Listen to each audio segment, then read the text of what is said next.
Hello, everyone, and welcome to Sestra-Tainment. Sestra-Tainment. I am Lenora. And I am Dee. And we are two sisters here talking today about the top 10 things in entertainment that really stood out to us and that we wanted to share with you guys. So it could be anything from TikTok, from Facebook, from Instagram, from TV, from streaming, from movies. It could just be anything in the entertainment world that stood out to us that we feel like might be something you also be interested in. Maybe you want to binge. Maybe you want to check out something. Maybe you just want to reminisce.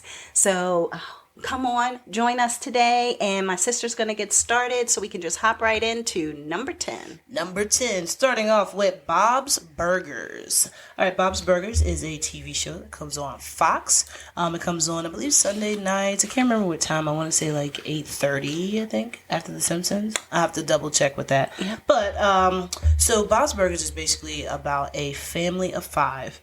The husband being Bob. He's a restaurant owner, restaurateur. He has his wife that is working for him and his 3 beautiful children. And can we clarify that this is an animated show? Oh yeah, it is animated. Okay. Yeah, let me go ahead and say that. But with his kids are Tina, Jean, and Louise, ages 12, 11, and 9. His wife's name is Linda. Like, it is a really funny show. Also, Louise, the little one, she runs the show. Oh, okay. I've never watched it. Okay, so she is super witty. So, like, just take how smart Lisa Simpson is from The Simpsons. That's what I was thinking from The Simpsons. But she is, like, an opposite smart. She's just, like, super witty. She's, like, I don't know, arrogant, and also, I don't even know the word. Like, because Lisa's more like the conscience of everybody, like trying to make everybody woke and make sure people are realizing what they're saying or what's going on. Louise is like, how can I do this to better myself so I can get what I want? Gotcha. She's 9 years old, and she runs the whole family. She's like, Dad, no, really, you should, Dad. He's just like, wait, I should? And she's like, yeah, do it, Dad. Come on, you know you want to. Oh, goodness. No, do it, Dad. She's and everybody else is like, nah, I don't do it. Oh, my God. It's such a good show. I would definitely say for everybody to tune into that. The oldest daughter is Tina. There's been a thing online talking about if she did have autism or not, just because she's very... I don't know how you say it. Like, she seems like she would be on the spectrum, I guess. Okay. But she's not. She's just, a little quirky, little teenager, and the best way to describe her is a horny preteen. Oh, wow. Okay. She, every show, she's talking about butts. All she wants to see is, like, little boys' butts. Like, she's 12. Like, she's just now turned 13 now because they're actually aging them. Oh, unlike The Simpsons. Okay. Unlike The Simpsons. So she's 13 now, and she's, like, in love with this little boy named Jimmy Jr., and she's just like, oh yeah, what'd you say? Oh yeah, like when you like dance like that because your butts are like our butts. So it is definitely an adult cartoon. It is not a children's cartoon. Well, I mean, it can be a children's cartoon because 12-year-olds like now. Well, I mean, not like a 3 or 4 or 5 or 6-year-old, like No, but Peppa I mean, Pig. like, preteens definitely could watch it. I mean, it's funny. It's not like it's on Fox. It's on regular TV. So it's not going to be like a whole bunch of cursing or anything. Right, like that. too over the top. The son Gene is actually funny. He is a mama's boy. Okay. They have spa days. Aww. It's a little bit too much. Like, one time he was like, all right, so I'm gonna pretend like I'm getting married, and they was like, all right, so who are you getting married to? And he's like, Mom. And they're like, all right. Louise, the 9-year-old, says, we're not gonna like dive into that. We're just gonna pass it. We're gonna pass that by. Yeah. But you're reminding me, and I'm putting it on my list of. So I love a Mama's Boy or whatever on TLC or Discovery or something. So I'm putting that on my list. I'm gonna have to talk about that because I do watch a few episodes. But yeah, this is like it's kind of like weird Mama's Boy like that. Like one episode he had to go with his dad, and he was just like, no, I don't want to. I want to go with you, Mom. It's like he just like his mom. They put on musicals in the restaurant. Okay. He plays a little Casio piano. It's probably like the size of like a laptop it's like David and a and half. Moira. Yes. Putting on shows. Yes. And I had that on the list later on. You did have But yeah, everybody go ahead and check out Bob's Burgers. It is hilarious. All right. And my C-Style, what would you have for number 9? Number 9, I actually have Dr. Pimple Popper. And the reason I have Dr. Pimple Popper is because I didn't know I needed Dr. Pimple Popper in my life. Like, I have never been a person that's been grossed out by zits or anything like that, you know, no problems whatsoever. And one day, your mother, which I guess is our mother, told me. That's how we talk to each other. Be like, do you know what your mother did? Right, exactly. So your mother was like, hey, have you watched this show about the pimple lady and whatever? And, oh, it's on TLC, turn to it. So I turned, and I've kind of been hooked ever since. I'm not saying that I watch it on a religious, weekly basis, but I do find that when I do even try to go back and stream some episodes, even if I just want it in the background, it's ones that I've probably seen before, parts of it before. But basically, Dr. Pimple Popper, she is a dermatologist, Dr. Sandra Lee, and she actually started on YouTube. She has over 3 million followers, over 1 billion views. And basically, based on her notoriety on YouTube, she ended up getting a show in 2018 for Dr. Pimple Popper. Yeah. So, what I like about her is her bedside manner. She's so patient with people, and people will come with any kind of condition. So it could be that it is something where they are, they have a huge growth, or they have a lot of pimples or cysts or whatever. And she never walks into the room and is like, like, she never shows shock. She never shows surprise. She's always just very like, so what brought you in today? And it could be something that you definitely see and know. But she'll just still be like, so what brought you in? Tell me what it is that, is concerning you. And then also she just has this great, it seems like, bedside manner. Of course, I've never gone to her. She seems really sweet. She seems really nice, very patient. I hope it's genuine. I hope it's genuine too, but it just seems like she's just a really sweet person who cares about her patients and want to kind of see them through the journey. And, I've learned more about lipomas and blackheads and cysts, and that, with cysts, you also have to remove the pocket and, all of that, or it can come back. Lipomas look like chicken cutlets, who knew? And it's just fat, and it's like an injury that could happen to a particular part of your body. And then that just creates where these fat cells and different things start to collect. So anyway, I just wanted to, speak to that show, because to me, it's one of those things that, for a lot of people, it grosses them out. Yeah. And they're just like, absolutely not. But then I can't watch something like that. Yes. And then for other people, it's more like, you know what, this is kind of soothing or relaxing. Like, especially in her videos, because you're like seeing her work towards it, seeing her trying to get it, seeing her trying to get it. And then you're just like, oh my God, she got it. Or, oh my gosh, I can't believe that much was in that thing, or whatever. So it can be gross. So it's not for everybody. But if you are interested, it's Dr. Pimple Popper on TLC and Discovery Plus. Yeah. So it's like, once again, like I said before, repulsed but intrigued. Repulsed but it's intrigued. Like, oh, that's disgusting. But that is really neat how that's done. Exactly. And I will just state before you go to number 8, we both do still have a little bit of a cold or tickle or something. So if you hear us like coughing or sneezing in the background, that's why. Yeah. We got the change on. We get the change of season cold, and I hate that. This always happens to me, but when it goes from fall to, what is it, spring, summer to fall, and then from winter to spring. Always happens, never fails. I'm always like congested, sound horrible, nose running, just bleh. Alright, so what I'm going to do is go ahead and go to number 8. Number 8, I have Schitt's Creek. Schitt's Creek is one of the all-time funniest shows next to Marvelous Mrs. Maisel, because you know how much I love that show.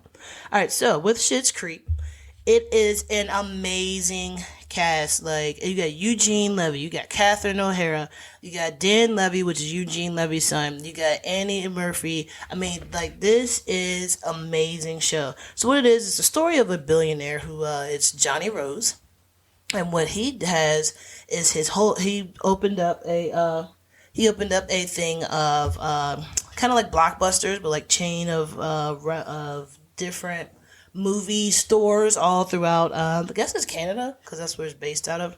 So, his friend and business manager ends up defrauding him.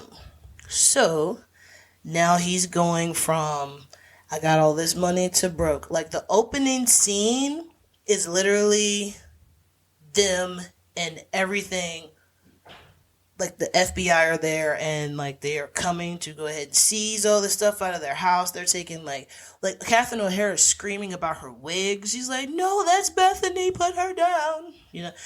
They also have it's like everything in the house is being seized. Everything is being taken away from them. And it is so crazy because they're trying to get their last minute stuff together so they can go, because now they have no home. They have no home. They have no more means of transportation. They don't have their butlers anymore to do everything for them. They have nothing. They are packing stuff into a bag, and they are like, all right, we gotta go. Huge portrait. Yeah, they don't get the portrait until later on. That's like season 3 or something like that. Got it. But you can see the big portrait in the beginning of the first episode. But so when they pack up their stuff, they're trying to figure out where they need to go to, and Johnny remembers. Oh yeah, I remember. I bought David this little town, and I thought it was funny because it's called Schitt Creek, so I bought it for him. And David's like, "You could have just made a fake certificate. It didn't have to be real." Exactly. Yeah, David. That's how it's David. So, so they end up packing up their stuff and going to Schitt Creek, getting in touch with the mayor, who the mayor's name is Rolling Schitt. Yep, Rolling Schitt. And this is not, this is spelled Schitt. Okay? Yep. So just want to make sure. It's not like, poop emoji creek. Right. Exactly. It's spelled differently. Mm-hmm. So, get in touch with the mayor. And once they get in touch with the mayor, he goes ahead and says, "Hey, I got this place for you all to be able to stay." The mayor's played by Chris Elliott, which I think a lot of people might know him from a whole bunch of movies back in the day. He also did if anybody remembers the Scream movie where he was like, "Grab my strong hand," and he had the little tiny hand. He was putting it in the food. He's like, "My germs." So yeah, he's one of those people that you don't know his name, but you know his face. He's like that guy in that movie. Him. Yeah, I was like, that guy that plays in that thing. Mm-hmm. So they end up having to stay in a motel. And you have people that go from a multi-million-dollar home staying in a conjoined suite motel. They are losing their mind. They're in this little small backwoods town, and they don't know what to do. Just imagine you being in let's say that somebody lives deep in the country, right? Mm-hmm. And they might have a little motel down the street that nobody ever stays in.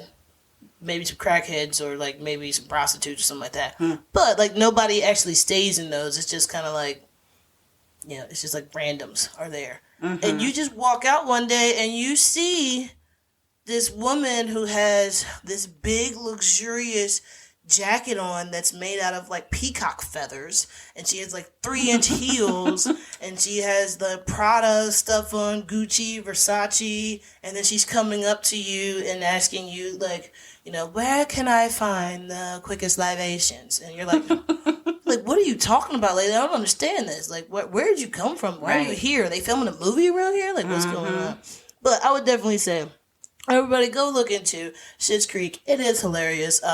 It was written together with Dan Levy and Eugene Levy. They got together to go ahead and put this show into works, and I think that it is funny. I'm really sad that it was only 6 seasons and it's over. I need a movie. I gotta have a movie. Yeah, it was such a great show. Hilarious. Very quirky comedy. Very quick wit. Which I liked about it, where some jokes could go over your head if you're really not paying attention. Alexis, her character, is hilarious. A little bit Alexis. So you can just Google that video and just get yourself a little treat. I mean, it's funny, and it's neat because Eugene Levy and Dan Levy, of course, father and son, but then their sister is on the show as well, who plays Twyla. Mm-hmm. And so that's pretty cool also. She doesn't play the sister on the show. Yeah, she plays a diner owner or something like that. Exactly. Which ends up being kind of a twist at the end of the 6th season when we find out some information about Twyla. Because Twyla's just always there, but you know nothing about her. Nothing about You don't know Twyla. who she's related to. You know nothing at all about Twyla. She's just this one lady who's just there that works at this diner. Maybe she's dating people, then it doesn't. But she's okay with that. Yeah. Hey, it didn't work out. I'm moving on, So that it's kind of thing. fine. I'll keep going on with my life. And then you're like, oh, wow, Twyla is what is going on with her? She must, her doctor must medicate her really good for her to be like, oh, it's fine. But she's yeah. So it's a really great show. I do agree with that, and I'm glad that you did mention that because it probably would have shown up on my list. And look, and it just went along with what I was saying with the Bob's Burgers and the Schitt Creek. There you go. All right. So what do you have for number? What number? Number 7, I think. 7. Wait. Yeah, number 7. Yeah, 7. Let's think about it. Number 7. Travis Scott and Live Nation. Oh yeah, I was gonna do this. Were you? Then I thought about it. I was just like, I have too much to say. Well, you know what? I actually, this was going to be the shortest of all the topics that I had because all I was going to say. Well, don't have me starts to talking. Well, I won't use to start to talking. But what I was going to share was, I don't think we know enough information, and I do feel like everybody needs to be pulled in, prosecuted, whatever. I don't care. Really, I don't have any skin in the game one way or the other, as most of us who are on the outside looking in don't. Yeah. But I just feel like, excuse me, until we know what he knew and when he knew it, we don't know. And Live Nation should have had the most items set up as they could. Yeah. Yeah, so basically to me, I just feel like until we know for sure what actually happened, when did Travis Scott know there was a problem in the crowd? I've heard it was 30 minutes after it started and that he saw it, but he didn't do anything. If that's the case, he probably should be prosecuted for that because of the fact that you saw that it was an unsafe environment. He has had unsafe environments in his shows previously, from what I understand. And Live Nation, same thing. They have had situations or different things to come up where people have gotten hurt or injured or I think even died at some of their shows previously. And they did have a lot of security and staff there, but how do you make it so that, like, to me, it just seems like even a Travis Scott could just say, whoa, whoa, whoa, everybody, don't push. Don't, push everybody towards the front. Like, just stay where you are. Or, I mean, gosh, Ariana Grande, saw something happening within 30 seconds of her show back in London. And she halted everything and, all of that. See, so I would say this. What I've realized is that, because I have worked with venues and stuff like that, I actually... Travis Scott came to Richmond in 2014, 15 or something like that. Okay. He was at the Hat Factory. We were doing security there. So he jumps on this little teeny tiny speaker. I mean, it's like a tall speaker, but I mean, it's no bigger than the top of a stool. Right. And he jumps up there and he's jumping up and down hype on the speaker, and I go and I stand behind him with my hand behind him this fool's gonna fall. Right. He's reckless. Yeah. No, he's not reckless, but he's I would say that he is the rock and roll of rap. But it sounds like his behaviors could be construed as reckless. Even for himself, would he have fallen? He didn't care.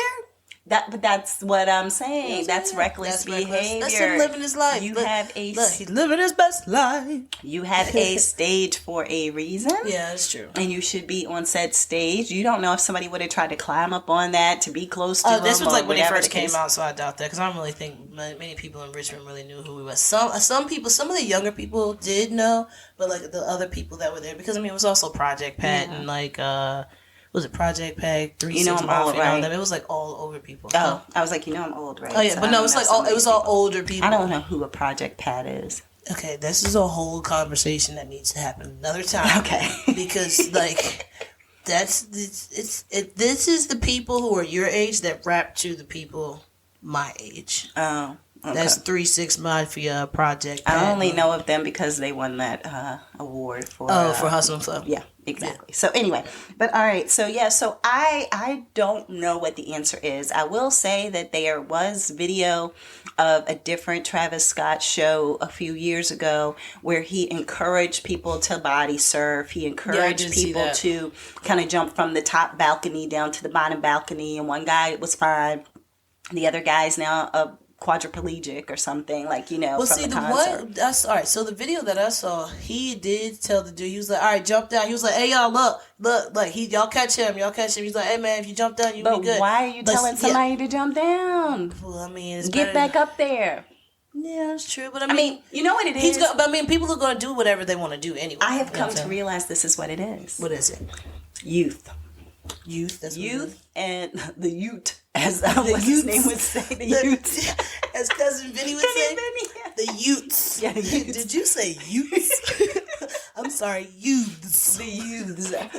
I would say when you're young and invincible feeling, therefore you may participate in more reckless behavior. Like, to me, concerts like that don't really, like, as you get older, you get wiser and you get to the point that you don't necessarily want or need to be in those types of environments anymore, or make decisions like trying to jump off of a balcony from one level to another, because guess what? I got a mortgage to pay. I got to go to work on Monday, or I have, all of these responsibilities of kids and a husband and whatever. Exactly. So you don't take as many risks, where I feel like some of the, 20-somethings or whatever at a concert like this that, crowd mentality and behaviors make me so that I'm just feeling more reckless and more free-spirited, then maybe I'll do things that under normal circumstances I wouldn't do. Yeah. Can he or Live Nation be held responsible for that? I'm not sure. I just feel like questions need to be asked and answered. And then once that happens, then I think that let the chips fall where they may. Maybe it's going to mean prosecution for him. Maybe it won't. But I just feel like, somebody's going to have to answer for this. Like right now, I think as of today, 9 people have died. And so it's serious. And so what people were literally find trampled out to death. Information that Travis Scott is giving everyone their money back. Okay. And he's going to pay for each and every person who died's funeral. Okay.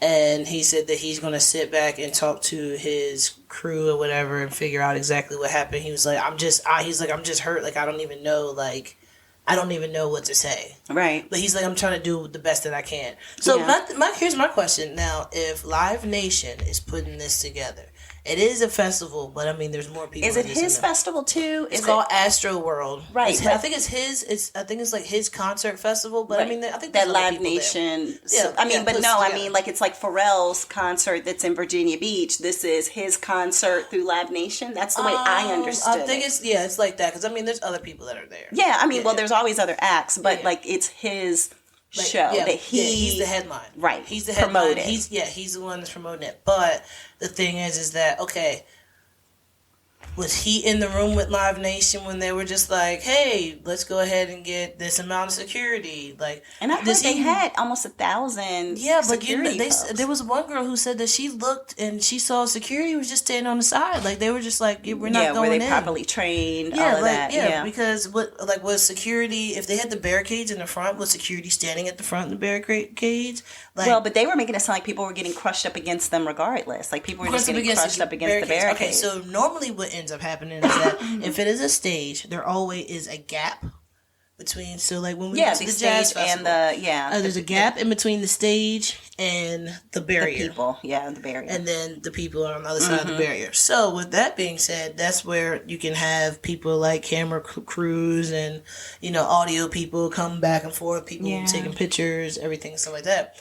And security should all be standing right there. So if they see, like, security should have been standing at the front, so when they see, people are getting smushed up, now it's radio in, hey, tell Travis you need to stop, cut the music, and let's pull up the lights. Yeah. I feel like it should not have been his responsibility to stop the show. Because if he doesn't even, if he doesn't know for sure what's going on. Well, there was one point, I will say this, that I saw a video where he was like, everybody yell something, and nobody was yelling anything because everybody was like, stop the show, stop the show. So it's like, if they're yelling at you to stop the show and you're continuing to try to get them to yell something completely different. How many people were yelling stop the show, and how many people were there? So if you have like 100 people yelling stop the show, but if you have 100 people saying stop the show, but it's 5,000 people there.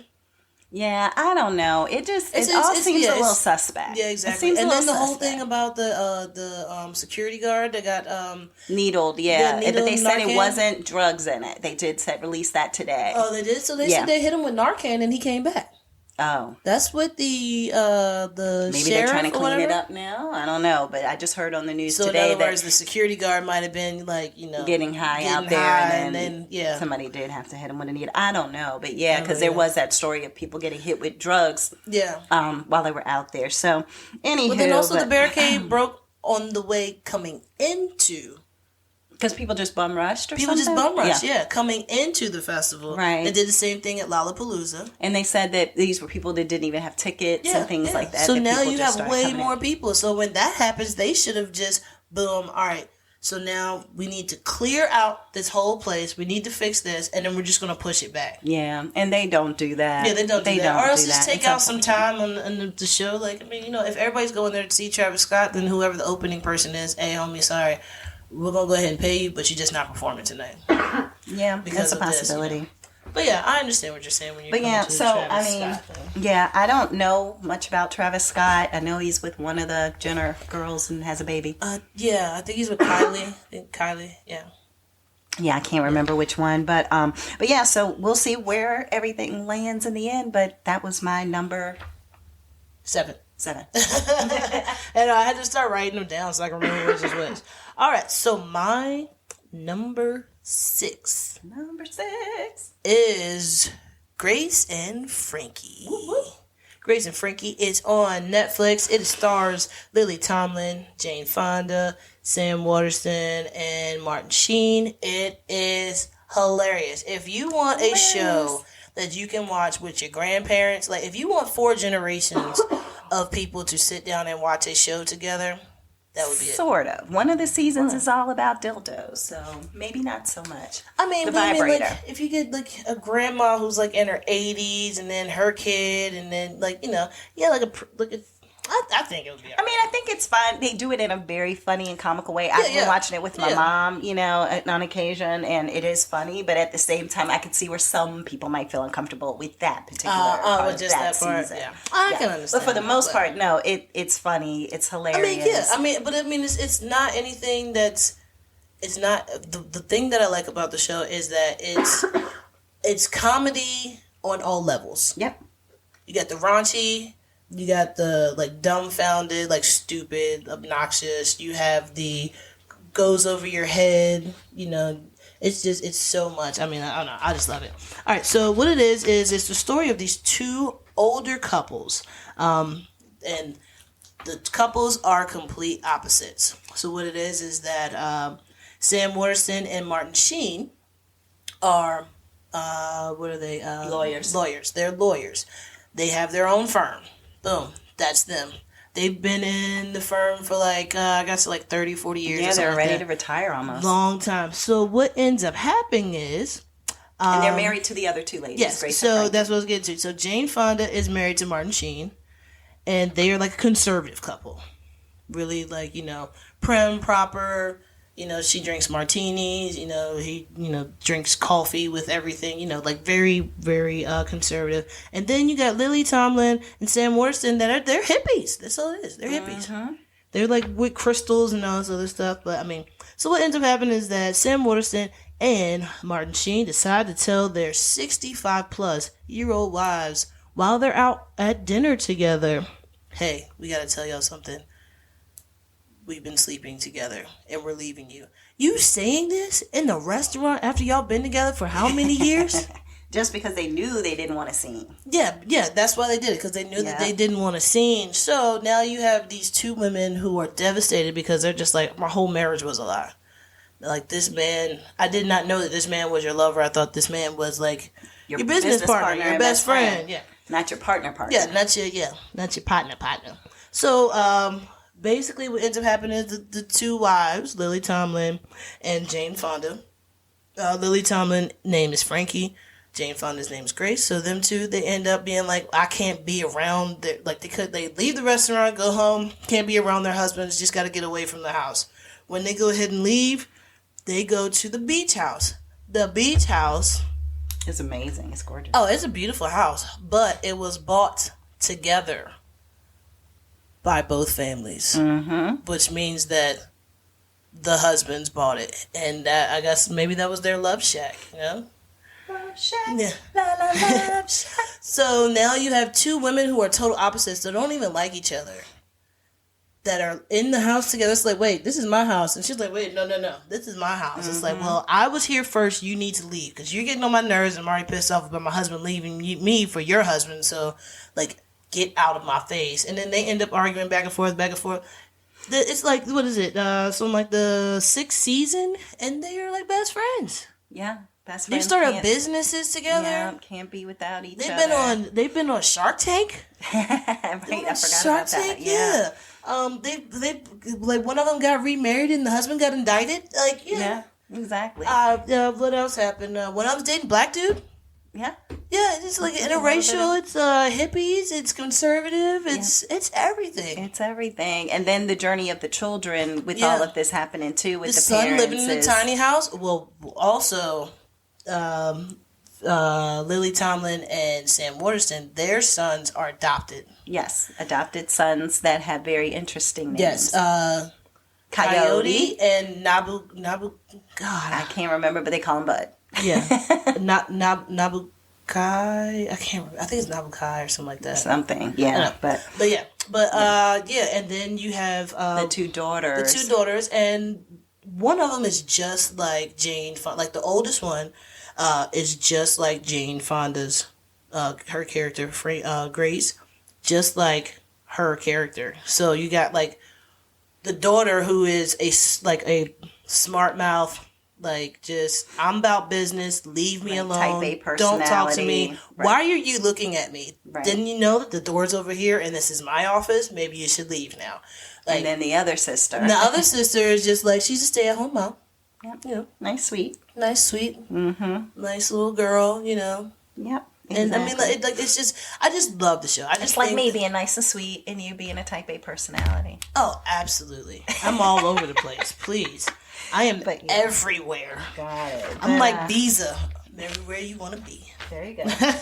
But definitely check out Grace and Frankie. It is on Netflix. It is hilarious. I don't know if this is the last season. I think they're going to be working on one more season, maybe. Yeah, I'm not sure. I'm a little bit behind, so I have to catch up. I think they're working on one more season, maybe. And so here's my thing. I got 2 questions to ask you really quick. One, how do you feel about if there are 2 men who are best friends, and then should their wives be best friends, or should their wives be friends with each other, or like how do you feel like that should work?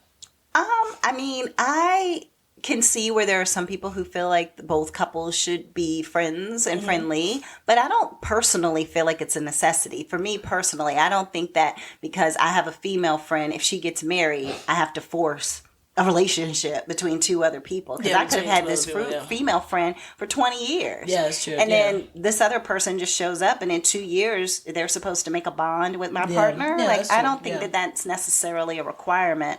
So I would say if it happens naturally, great. But if it doesn't, I don't think it should be forced, because you have to trust your partner. Yeah, but I feel like it's kind of hard to do like couple things together when it's like, all right, well, I mean, like me and you, we're best friends. We're so much alike. We're like, but my wife over here is different than your wife over there. But do you need to do so many couple things? Like, really, it should be about you and your partner doing couple things together, and then you could do things with your girls, or he does things. Yeah, but then sometimes people are just like, I want to hang out with my people, but then I also want to hang out with you, my significant other, at the same time. Yeah, and if you do, I mean, if everything is fine, I mean, as long as everybody can be amicable, then I think it's fine to like, oh yeah, next weekend, sure, we can all hang out together, but she's not my best friend. Yeah, I got you. Like, but we can definitely hang out and have fun and laugh and talk, but I might not see her until the next adventure. Okay. Yeah.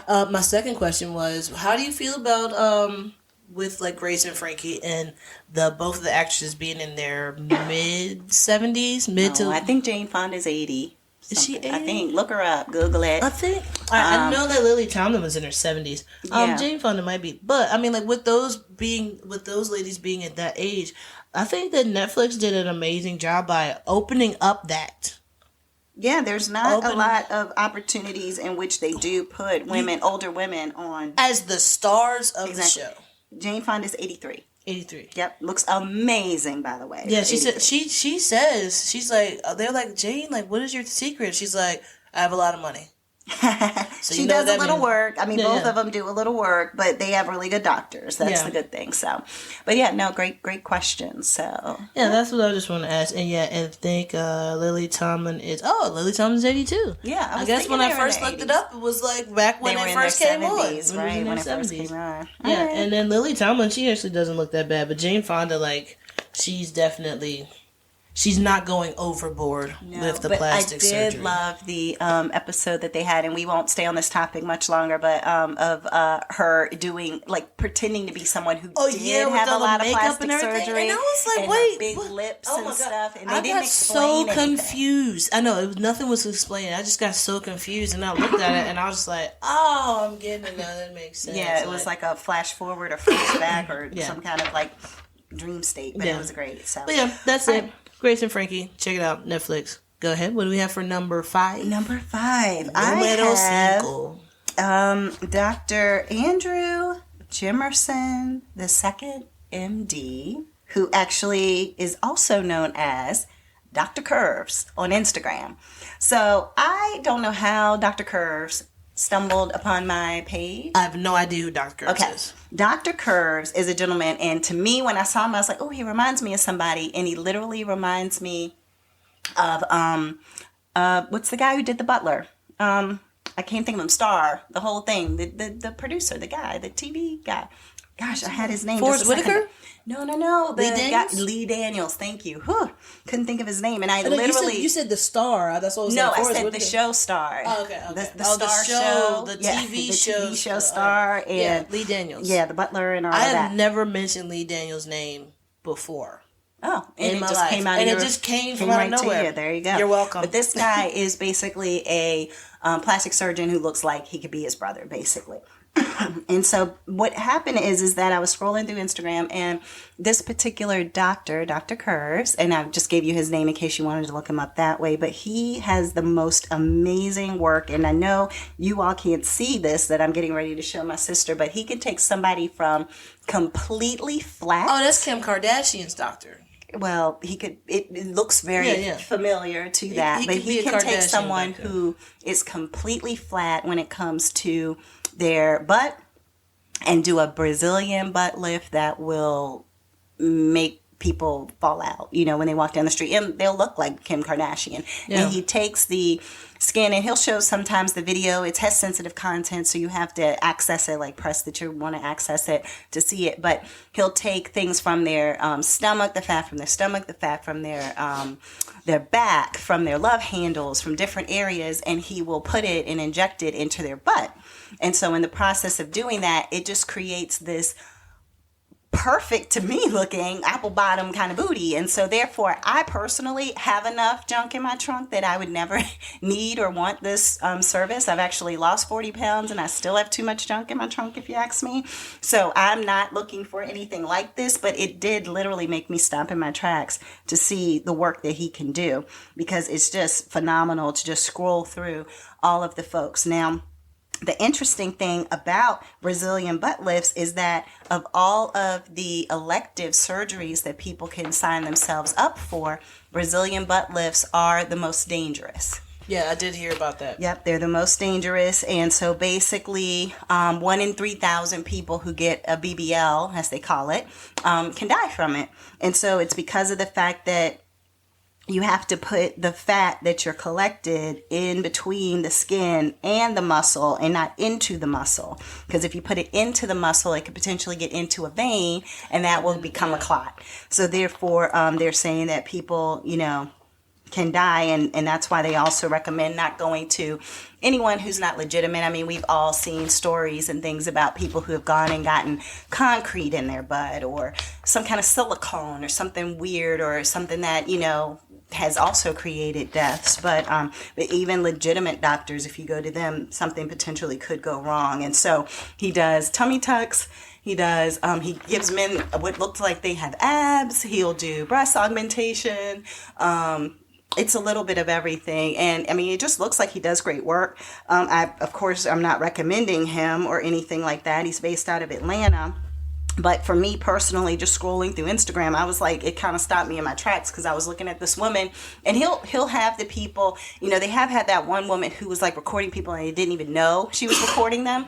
But he will actually have people like stand up before their surgery and they'll pose and they'll do stuff, and then they'll be dancing or doing a little video, and then he'll show them afterwards and the results. And so he's doing all of this with their permission. But to me, it's just phenomenal to see the work that people can do, and it's not cheap surgeries either. Like, I mean, they can be up to $40,000 to get a butt. You know, the whole thing. I feel like the whole thing that plastic surgery used to just be for like celebrities and stuff like that. Now it's just like the soccer mom who like goes to Starbucks every morning. Now she got a BBL. Yep. Exactly. Like, why does she got a BBL? Because she's at home. She's not doing anything. She's just like, I want to make myself good look. And it's the exact same thing of people who are getting Botox. It used to be that only rich people got Botox too, and now you can just pretty much like go into the dentist. Get botulism all in your face. It's fine. Yeah, exactly. So that was my number 5. The Dr. Kurz, Dr. Andrew Jimerson, the second MD. Off of Instagram. All right, number 4 for you. Number 4 for me. So my number 4 and my number 2 are gonna like coincide. Yeah, they're gonna coincide with each other. So I'm gonna go ahead and do my number 4. My number 4 is another Netflix show. It's a Netflix movie. It is called Army of the Dead. Oh, I've been wanting to see that. This is the one that has Bautista in it, Dave Bautista in it, and I don't know, it's a bunch of people in there that like. That we know, that are like famous, face famous, but not famous. like you kind of know them, but you don't really know them like that. But definitely a great movie for someone to check it out. So what stood out to you? Yeah, so what it is, it's a military convoy, right? It starts off this military convoy, and they're driving, and they're just talking about, hey man, like what do you think we got? And the other guy's like, I don't know. It's not for us to know. He was like, yeah, but I mean, we're coming from Area 51? No, 51. So, like, what do you think it is? An alien? And the other guy's like, man, I don't know. And then it clips to a couple that just gets married, leaving from Vegas. Vegas. And the new wife is performing something on the husband that makes him not pay attention to the road anymore. Mm-hmm. So, with that being said, now you get the military convoy, and then you got this couple, bam, big accident. Now what happens when they go over, once everything all like blows up and like all these military trucks are like pulled to the side and they're trying to like see who are survivors, they go to that truck that was carrying this, mysterious whatever, and they go and look and it is empty. Yeah. So is it empty because something was in there and it escaped? Yes. Okay. So now what ends up happening? It's a zombie. Oh, booyah. It's a zombie. Zombie comes out, kills everybody. Boom. So is it because zombie shows have where it's fast-moving zombies and slow-moving zombies? So like The Walking Dead is slow-moving. I'm going to get to that. Yeah, I got to get to that. Okay, because Black Summer is fast-moving. Yeah. So, okay. So like with these zombies, what it is like the zombie that was in the back of the truck is like the White Walker. Okay. Wait, is it the Game of Thrones? The ones who are just like the Night King. Yeah, the Night King. We are still coherent. We can plan stuff, but we're not just going around like they're super strong. They're like I can't even explain it. They're like the Rambos of zombies. Okay. So they're like super strong, super fast, super smart, and the other ones that end up being the dumb ones that are slow and just like walking up to you. So it just depends on what kind of zombie you are. Yeah. Okay, gotcha. So what ends up happening is that zombie that ends up getting out of the truck, killing everybody, he sees lights off in the distance and it's Vegas. So he runs to Vegas.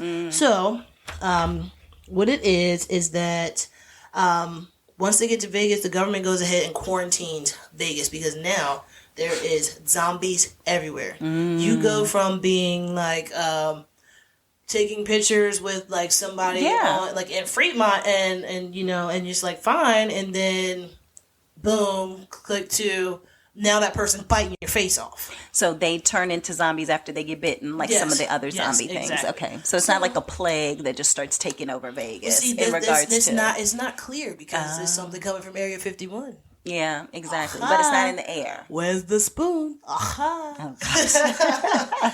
Oh, yeah, but no, it's not an airborne virus or anything like that. We do aha way too much. I feel like it's like a once a month thing for us. I love it. I love it though. Okay. But so then what ends up happening when they go and the government quarantines them, they get like these big containers to go ahead and close them all inside of Vegas. So the whole county of Vegas is closed in, or the city of Vegas closed in. Like you see it from aerial view, it's just a whole bunch of zombies in this little area. Okay. So the government's like, okay, we're gonna put a bomb down there, just blow them up. Boom. Oh gosh. Blow them up. But they're blowing up people who aren't zombies too, right? Oh, they're like, if there's anybody over there who's not a zombie, they're going to be a zombie. It's too many zombies. Oh, okay, gotcha. So, right when this is happening, there's this one man whose name is Bly Tanaka. Okay. He has a casino in Vegas. Okay. With the casino in Vegas, now what does he have to do? He has to get somebody to go in there and get his $200 million out of the safe, because he's like, if I don't have that money and they blow it up, I have no money.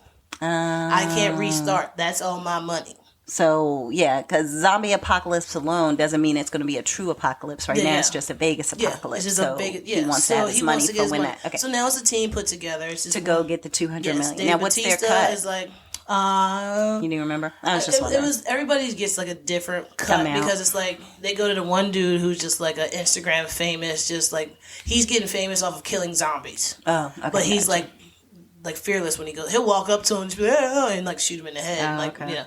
So they go up to him and they tell him like $500,000, but then they tell somebody else $3 million. Okay, gotcha. So you know, it's like everybody gets a different amount.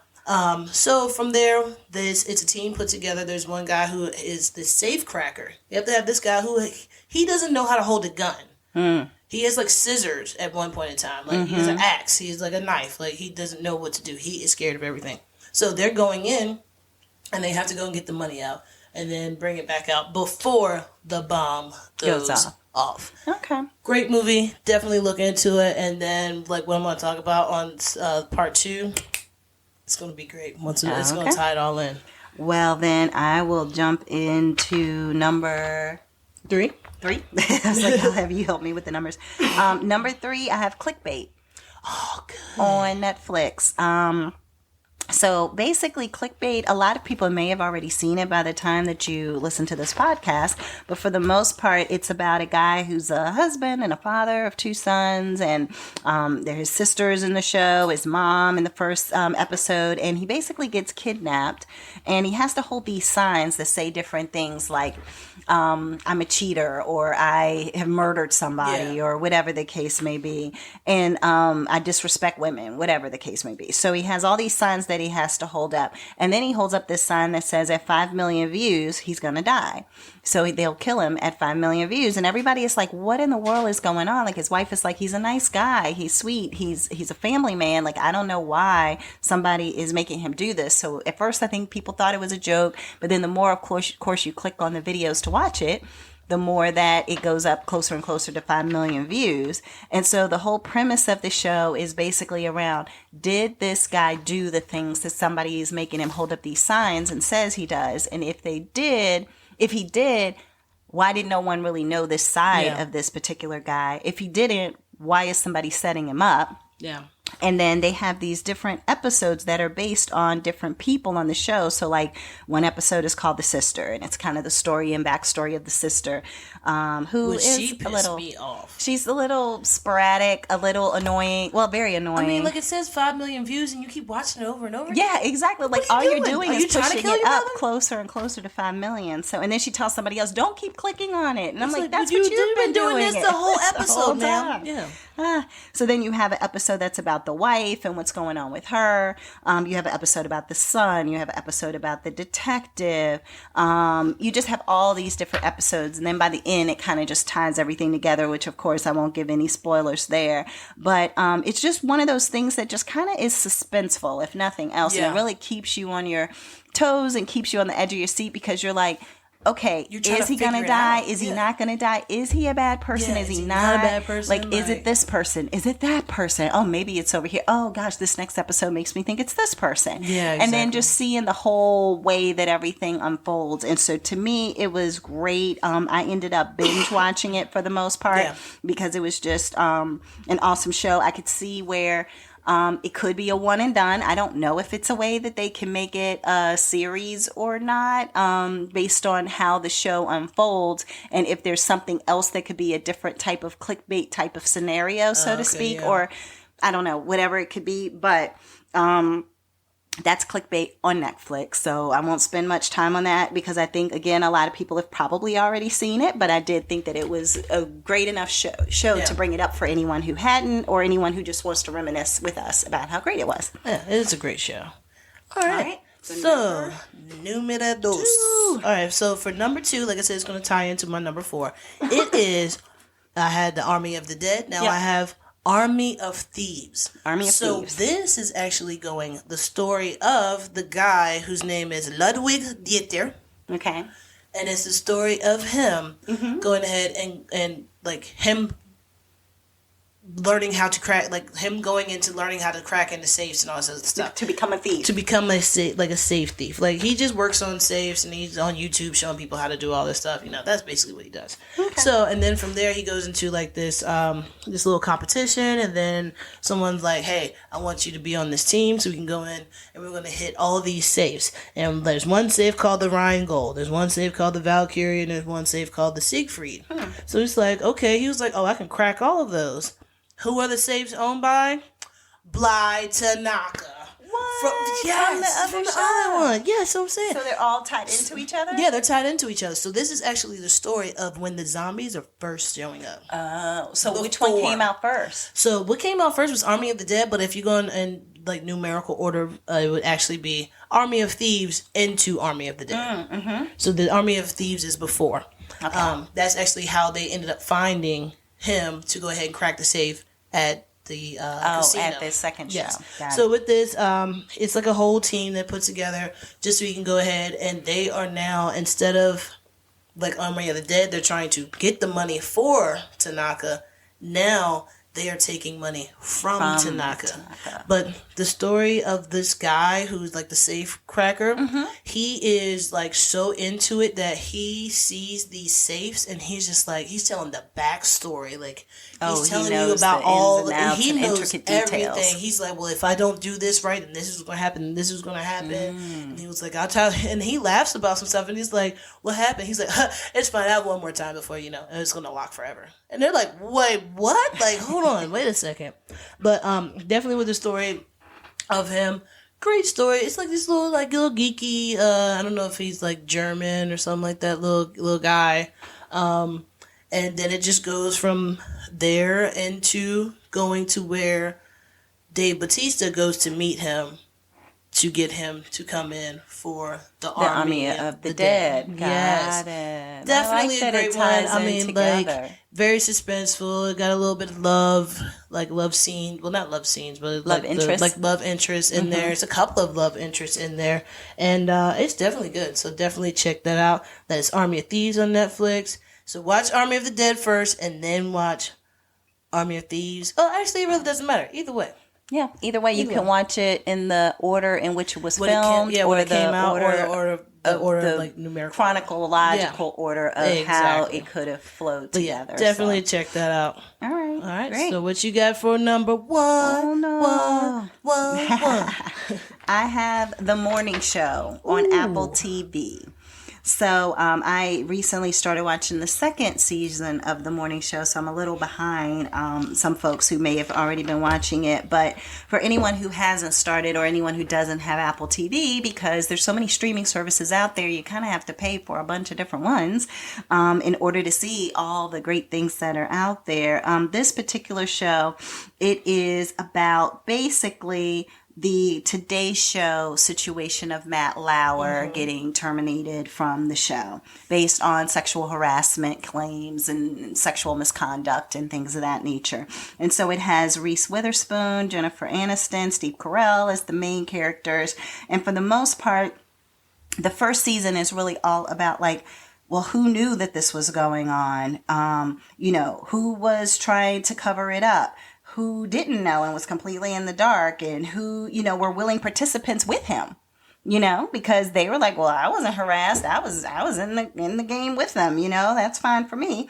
And then the second season kind of focuses more on the fallout of everything that has happened, and where Steve Carell's character Mitch is now, where Alex, who is Jennifer Aniston's character, is, as well as Bradley, who is Reese Witherspoon's character, and just basically showing how from the first season Bradley kind of took the place of Mitch when all of this kind of went down, and how the dynamics of two women trying to lead a show was, and they didn't really like each other, some animosity, things of that nature, then kind of becoming a little friendly. But then the second season, what's been interesting about this is like for me personally, and I don't know if others will see it this way, because with Jennifer Aniston, you always see her as like a nice person. You know what I mean? And she's always a sweet person. So sweet and other like than comedic, horrible bosses, like that. Yeah, but that's what I'm saying. She's either sweet or she's like playing a comedic role. So this is a serious role in which she is just a straight up narcissist. Like, you're just like, oh, okay, you are totally self-absorbed. You are not self-aware at all. Like, she'll say things to people like, I've always been good to you. And they're like, oh, you're serious. You really feel like you really think, like in your mind, you think. And so it's things like that where she just is not self-aware. And you find the same thing out about Mitch. Like Mitch, who is that Matt Lauer kind of character, he didn't see himself as a sexual deviant. He thought that his stature and his power had it so that if he suggested something to someone and someone did not push him away, then that meant that they were okay with it, you know? So it's one scene that they did in the first season where this one lady who works with him, like, she's just hugging him, and then she's like, oh, that feels a little weird. And then he's like, oh, and then next thing you know, he's unbuckling his belt, and she's like, wait, hold up. Wow. And then he's like, well, you came to my room and you were watching this movie with me, and like this, like, but he didn't say any of that until after everything was done. And then he's like, well, but then I led you to the bedroom, and then you didn't, and you know, and the whole time, if you saw her face, you could see that she was up on the verge of crying the entire time everything was happening. But she was like, his power and his, you know, influence, and I didn't want to, lose my job. But then lo and behold, what happens when she goes to his boss and says, hey, this is what happened, and I didn't feel comfortable, and this was inappropriate, and I felt, you know, kind of assaulted. For the most part, they were like, oh, thanks for bringing that to our attention. And what's your title again? I think you get a promotion. Like, and they gave her a promotion, but it's like, so you're not going to do anything to address what he is doing to people. We're just going to give you a promotion so you can shut up. We're just going to appease the situation. Yeah. So those are the kind of things that are just like horrible, horrible scenarios that it makes me wonder if there were things like that happened in the whole Matt Lauer scenario, or if these are all fictional scenarios that they are coming up with. But like, there's just a lot of depth and dynamics to the show.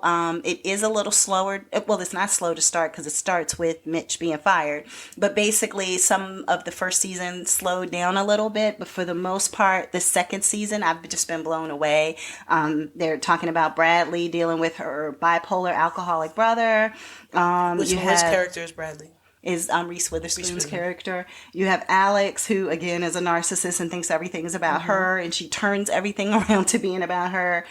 Mitch, who's basically a creep, moves over to Italy in the second season, and then what kind of happens with his life over there and how he's trying to readjust, as well as potentially just get normal again. But at the same time, if a woman even shows any interest in him, now he's so damaged by what has happened that he's like, don't touch me, don't come near me, I don't want to be around women because it can be construed as something else, because he literally did not know. Like, he was so oblivious and such a narcissist. He's like, oh, I thought this is just how it goes. That he did not know. I mean, like, you forcing yourself upon this chick. Exactly. Like, he was just thinking like, oh yeah, well, I if I wanted something, I always got it. So therefore, I didn't realize this is what I was doing. And he's kind of awakening to the fact that, oh, okay, I was a real horrible person, and I didn't even realize that I was.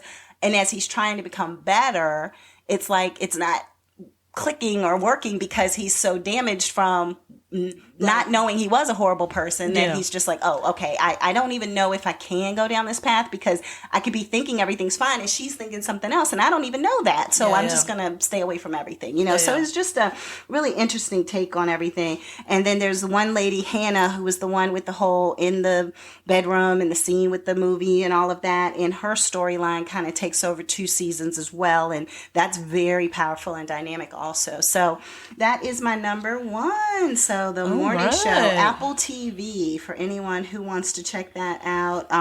Definitely has some funny moments in it, even though it sounds very dramatic and dark, but it does have different scenes. They're always arguing with each other, and some of the things they come up with when they argue with each other is hilarious. Oh, I believe that. So yeah, so that is it for this week. Sestra-Tainment. And I am Lenora. I'm Dee. And we thank you so much for spending this time with us on our top 10 things this week that stood out to us. And we hope to see you next time. Next week. Next week. Next Sunday. Let's go. Let's go. Let's go. All right. All right. Bye-bye.